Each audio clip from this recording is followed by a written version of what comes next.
Welcome to Alar academy. आइए आज हम डिस्कस करते हैं फिजिक्स के टॉपिक में नेक्स्ट पार्ट, और इसके अंदर हम डिस्कस करने जा रहे हैं heating effect of electric current.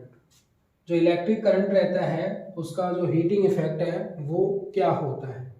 देखिए, आप जानते हैं कोई भी बैटरी है या सेल है वो सोर्स के रूप में काम करता है इलेक्ट्रिकल एनर्जी का, और जो केमिकल रिएक्शन होता है उसके अंदर वो जनरेट करता है पोटेंशियल डिफरेंस दो टर्मिनल्स के अक्रॉस, एंड उसके परिणाम स्वरूप जो इलेक्ट्रॉन्स हैं उनका मोशन होता है, and as a result that जो सोर्स है वो अपनी एनर्जी को एक्सपेंड आउट करता है।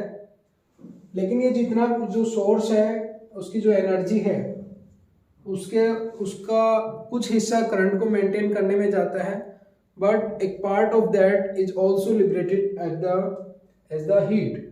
उदाहरण के तौर पर जो हम यूज कर रहे हैं यूजफुल वर्क, फैन यूज कर रहे हैं, लाइट यूज कर रहे हैं, तो अगर फैन यूज कर रहे हैं तो वो फैन ठीक है रोटेट कर रहे हैं उसके blades, but some part of that is also जो एनर्जी है उसका कुछ पार्ट हीट में कन्वर्ट हो रहा है। जो मैकेनिकल वर्क है उसके अलावा उसका जो ब्लेड्स हैं और उसका जो सरफेस है वो हीटअप हो रहा है फैन का। तो इसका मतलब ये हुआ कि जब भी हम इलेक्ट्रिक करंट को किसी सर्किट में से पास ऑन कर रहे हैं और कोई यूजफुल वर्क किया जाता है तो उसके साथ साथ some sort of the heat is also released, and उसी को हम बोल रहे हैं heating effect of electric current. और इस heating effect of electric current के ऊपर ही जो कुछ इंस्ट्रूमेंट है वर्क करते हैं।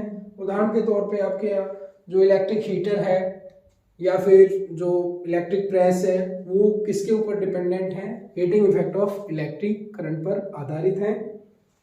आइए इसके अंदर हम डिस्कस करते हैं कि किस तरीके से ये जो एनर्जी है वो रिलीज होती है, एनर्जी लिबरेट आउट डिसिपेट होती है उससे। मान लीजिए कि आई करंट फ्लो कर रहा है एक रजिस्टर जिसका रेजिस्टेंस आर है, और उसके जो दोनों एंड्स हैं उनके अक्रॉस हमने पोटेंशियल डिफरेंस क्या लिया, वी लिया। यहां पर ये कह रहा है कि जो टी टाइम कंज्यूम किया गया चार्ज को उसके एंड्स के अक्रॉस मूव ऑन होने में, let's say Q would be that charge.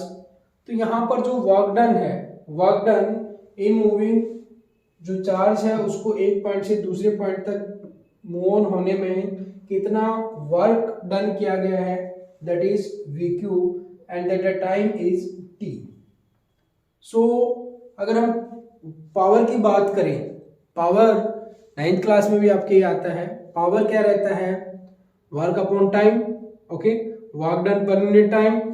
यहां पर जो पावर है that will be power is equal to what, V Q upon T. And chapter के स्टार्टिंग में ही हमने जब करंट, इलेक्ट्रिक करंट का डेफिनेशन इंट्रोड्यूस किया वहां पर हमने आपको बताया था कि जो करंट रहता है आई इज, जो करंट है that is Q upon T.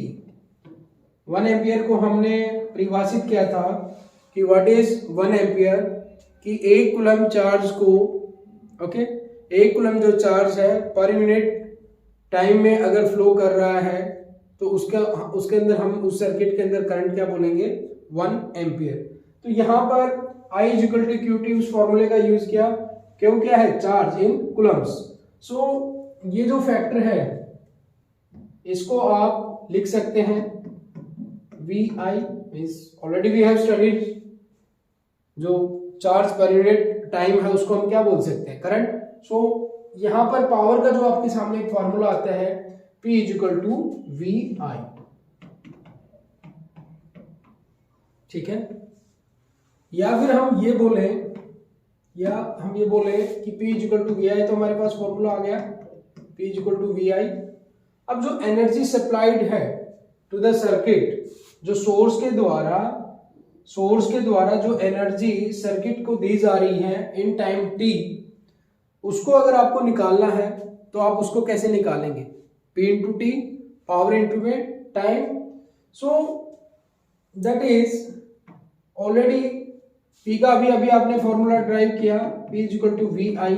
और अगर एनर्जी हम बात करें, जो एनर्जी ड्राइव की जा रही है सोर्स से सर्किट के अंदर, that will be what V I P into T और वी आई इंटू टी। ठीक है भाई, एनर्जी का हमने क्या बोला, P into T, power into time. So energy will be equal to V I T.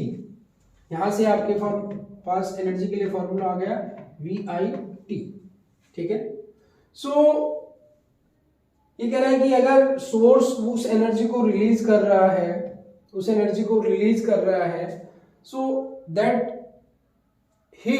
Energy is liberated out as heat. ये जो एनर्जी है वो किस रूप में निकल रही है, हीट के रूप में।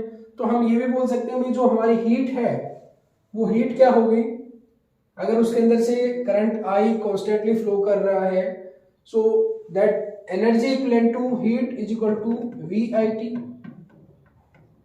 तो यहां पर आपके सामने हीट का फॉर्मूला निकल के आता है, that is H is equal to V I T. H is equal to V I T, ये फॉर्मूला आ गया आपके सामने हीट के लिए। अब यहां पर आप ओम्स लॉ लगाइए। ओम्स लॉ के अकॉर्डिंग क्या होता है, ओम्स लॉ के according V is equal to क्या, V is equal to I R, V is equal to I R. H हमारे पास क्या है, वी आई टी आया है, यहाँ पे V क्या है, potential difference, I current, T time.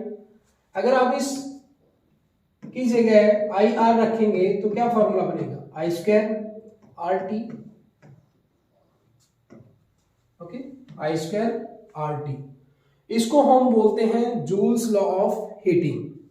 क्या बोलते हैं, जूल्स लॉ ऑफ हीटिंग। इसका मतलब ये हुआ कि किसी भी रेजिस्टर्स के अंदर जो हीट प्रोड्यूस हो रही है वो डायरेक्टली प्रोपोर्शनल है उसके अंदर जो करंट फ्लो कर रहा है उसके स्क्वायर के।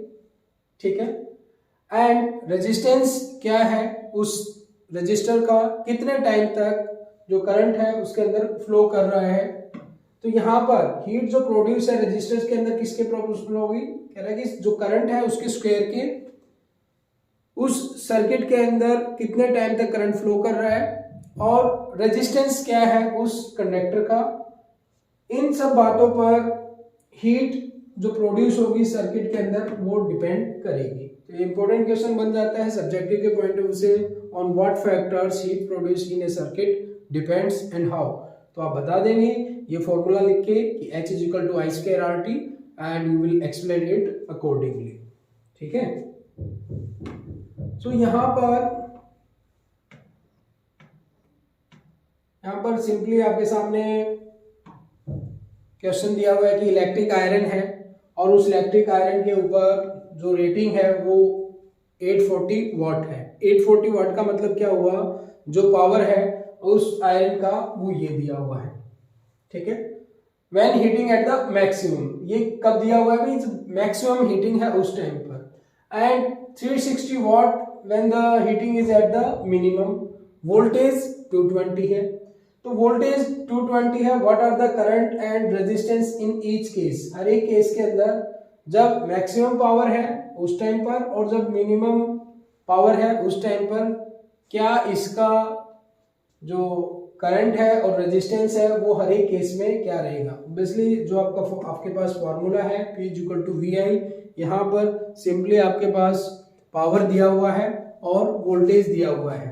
पावर दिया हुआ है पहले केस में 840 वॉट दिया हुआ बच्चों, और जो वोल्टेज है 220 वोल्ट।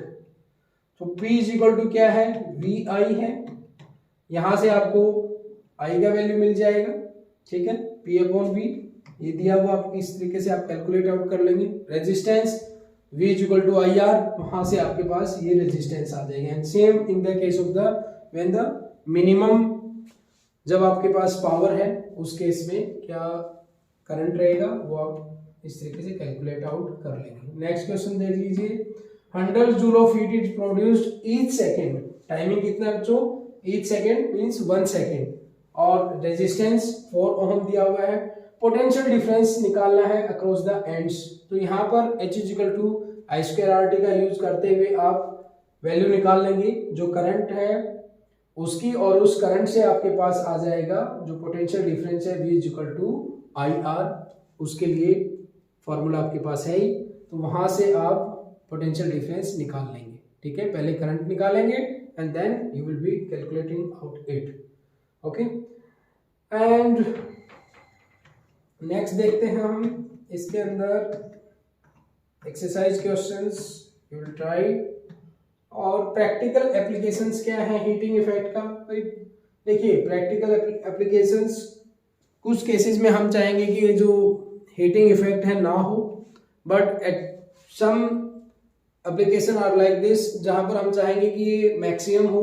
फॉर एग्जांपल अभी हमने देखा इलेक्ट्रिक टोस्टर है, इलेक्ट्रिक आयरन है, इलेक्ट्रिक केटल है, तो यहाँ पर तो हमारा पर्पस क्या है कि मैक्सिमम से मैक्सिमम हीट प्रोड्यूस हो, सो दैट जो हमारा वर्क है वो इजीली हो पाए। बट फैन के अंदर हम चाहेंगे कि मिनिमम हो हीट प्रोड्यूस हो, हमारी जो वाटर पंप है उसके अंदर मिनिमम हीट लॉस हो, क्योंकि हीट जितना ज़्यादा बनेगा तो उसके अंदर जो आपकी एनर्जी है ज़्यादा कंज्यूम होगी, आपका जो इलेक्ट्रिसिटी बिल है वो ज़्यादा आएगा।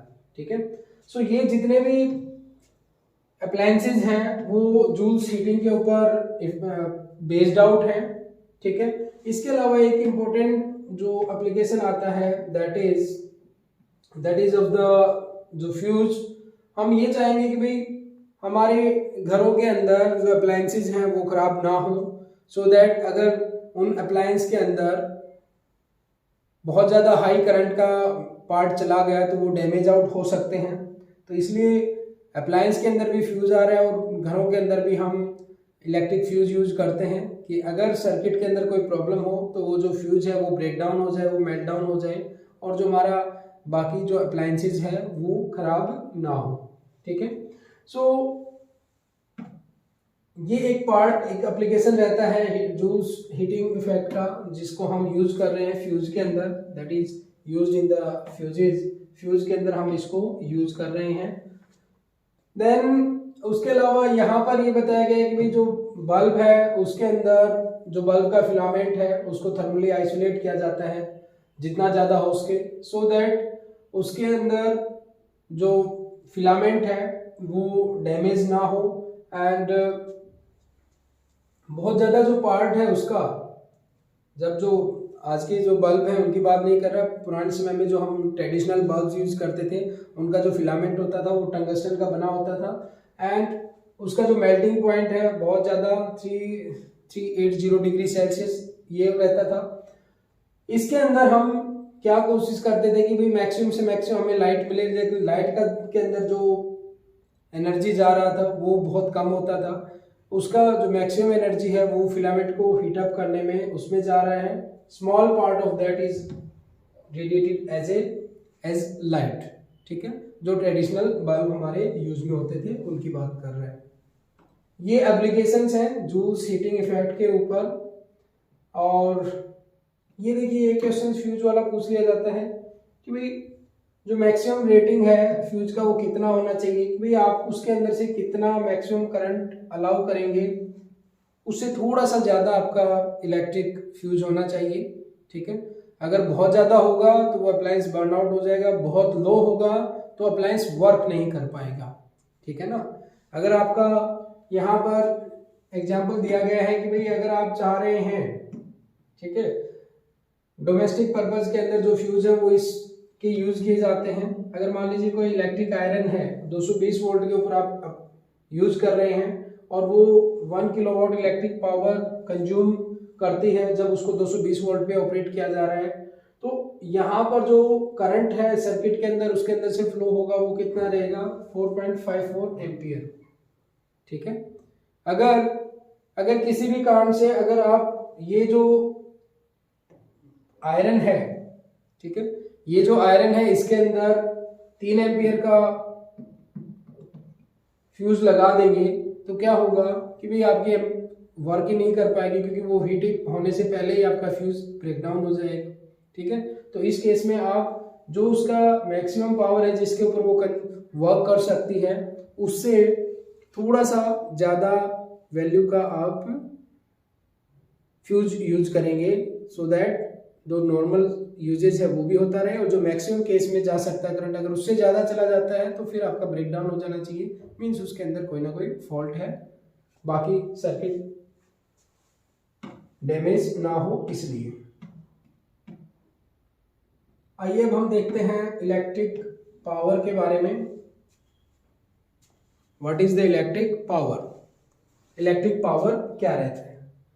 अगले क्लासेस में भी आपने पढ़ लिया कि rate of doing work is power, और ये जो रेट ऑफ कंजप्शन है this is also rate of consumption of energy, की जो हमारी एनर्जी है उसको हम जो कंज्यूम कर रहे हैं वो इस फॉर्मेट में मेजर हम करते हैं। यहाँ पर फॉर्मूला हमने देखे P equal to V I, P equal to power के अन्य वर्जन हो सकते हैं, V equal to I R से आप ये फॉर्मूले ड्राइव कर सकते हैं। P equal to V I है और V की जगह V equal to also I R, तो इसको अगर आप यहाँ पर पुट करेंगे तो P इक्वल टू क्या आ जाएगा, आई स्क्वायर आर, ओके। और अगर करंट की जगह आप इसको पुट करेंगे I equal to V upon R, then P will be V square upon R, ठीक है। SI यूनिट पावर का क्या रहता है? SI यूनिट पावर का वॉट है। ये बेसिकली 1 वॉट किसको बोलेंगे कि अगर आपका जो अप्लायंस है 1 वोल्ट पोटेंशियल डिफरेंस के अक्रॉस ऑपरेट कर रहा है और उसके अंदर से 1 एम्पियर का करंट फ्लो कर रहा है, तो जो पावर कंज्यूम होगी वो कितनी होगी? 1 वॉट होगी। अगर हम बात करें घरों के अंदर तो वहां पर हम वॉट बहुत छोटा यूनिट हो जाएगा, ठीक है। तो उसकी जगह हम क्या यूज करते हैं? किलोवाट करते हैं, और 1 kilowatt is equal to 1000 watt. 1 kilowatt किसके बराबर रहता है? 1000 वॉट के बराबर रहता है। सो इलेक्ट्रिकल जो एनर्जी है, इलेक्ट्रिकल एनर्जी अगर आपको निकालना है कि घरों के अंदर कितनी एनर्जी हम कंज्यूम कर रहे हैं, तो एनर्जी क्या हो जाएगा? लास्ट सेक्शन में भी हमने देखा energy will be power into time, कि कितना पावर कितने टाइम के लिए कंज्यूम हुआ, उससे हमें एनर्जी मिल जाएगा। सो energy will B P into T, means energy को अगर एनर्जी देखा जाए सो पावर किस में होगा? वॉट में, और जो टाइम है वो यहाँ पर आवर्स में, वाट आवर। स्टैंडर्ड जो यूनिट है उसको हम कन्वर्ट करेंगे, भाई वाट आवर बहुत छोटी इकाई हो जाएगी तो हम करेंगे किलोवाट आवर, और 1 किलोवाट आवर को हम बोलते हैं, जनरली यूज किया जाता है 1 kilowatt hour as 1 unit. 1 kilowatt hour is equal to 1 unit. But यहाँ पर हम कैलकुलेट करें कि एनर्जी कितना होता है 1 किलोवाट आवर के अंदर, तो वो हो जाएगा 1 kilowatt hour is equal to 1 kilowatt hour. यहाँ पर किलोवाट है उसको वाट में कन्वर्ट किया आपने 1000 वॉट, एंड आवर्स को सेकंड के अंदर, तो watt second 1 watt second is equal to joule. 1 kilowatt hour जो एनर्जी है that will be equal to 3.6 into 10 की पावर 6 जूल, ओके। तो घरों के अंदर जो हम एनर्जी कंज्यूम करते हैं, जो यूनिट्स बोला जाता है वो बेसिकली क्या होता है? Kilowatt hour. अगर आपसे कोई कहता है कि घर के अंदर 10 यूनिट्स का बिल आया है या 100 यूनिट्स का बिल आया है, तो इसका मतलब यह हुआ कि उस घर के अंदर अगर 10 यूनिट्स कंज्यूम हुई हैं तो उन्होंने 10 किलोवाट आवर एनर्जी कंज्यूम किया। 10 किलोवाट आवर एनर्जी कंज्यूम करने का अगर आपसे पूछा जाए कितना जूल एनर्जी कंज्यूम हुआ, ओके, जूल की टर्म्स में पूछा जाए, तो आपको पता है कि 1 kilowatt hour is equal to 3.6 into 10 की पावर 6 जूल। तो यहाँ से आप कैलकुलेट कर सकते हैं कि कितनी एनर्जी गई जूल्स के टर्म में, ठीक है। जनरली आपसे जो क्वेश्चंस पूछे जाएंगे उनके अंदर पूछा जाएगा कि भाई इतने अप्लायंसेस वर्क कर रहे हैं इतने घंटे के लिए, तो किसी पर्टिकुलर मंथ का पूछ लेगा या कुछ डेज का आपसे पूछ लेगा कि घर का बिल कितना रहेगा। यूनिट्स पर यूनिट्स का जो चार्ज है वो आपको डिफाइन करके देगा कि 3 रुपये 5 रुपये जो भी है, ओके। सो इस तरीके के न्यूमेरिकल्स इसके अंदर पूछे जाते हैं। यहाँ पर सिंपली फॉर्मूला बेस्ड क्वेश्चन है। ये देखिए जैसे कि ये क्वेश्चन है कि रेफ्रिजरेटर है 400 वॉट का है, and that is operating 8 hours per day. एक दिन में कितना कंजप्शन है भाई, एक दिन वो कितना चलता है, 8 घंटे चलते हैं, 8 आवर्स। तो यहाँ पर what is the cost of energy to operate in 30 days at the 3 rupees per kilowatt hour, per kilowatt hour बोल रहे हैं। तो यहाँ पर सबसे पहले क्या करेंगे, आप अगर एनर्जी निकालेंगे, पावर दी हुई है आपको 400 वॉट, ओके, यहाँ पर पावर 400 वॉट है, सो एनर्जी क्या हो जाएगी, P into T, okay, energy P into T 400 into what time 8 hours, ये क्या है आपके पास वॉट आवर, 4 इंटू 8 आप मल्टीप्लाई करना चाहिए, यहां पर कर सकते हैं वॉट आवर, ठीक है। पर डे है, अगर टोटल हम 30 डेज के अंदर एनर्जी कंजप्शन इन 30 डेज, जो 30 डेज के अंदर जो एनर्जी कंज्यूम होगी वो कितनी होगी 30 डेज के अंदर, that will B 400 into 8 into 30, ये क्या आएगा, ये वॉट आवर आएगा। अब अगर आप इसको कैलकुलेट करेंगे किलोवाट आवर के अंदर, तो ये कितना आ जाएगा,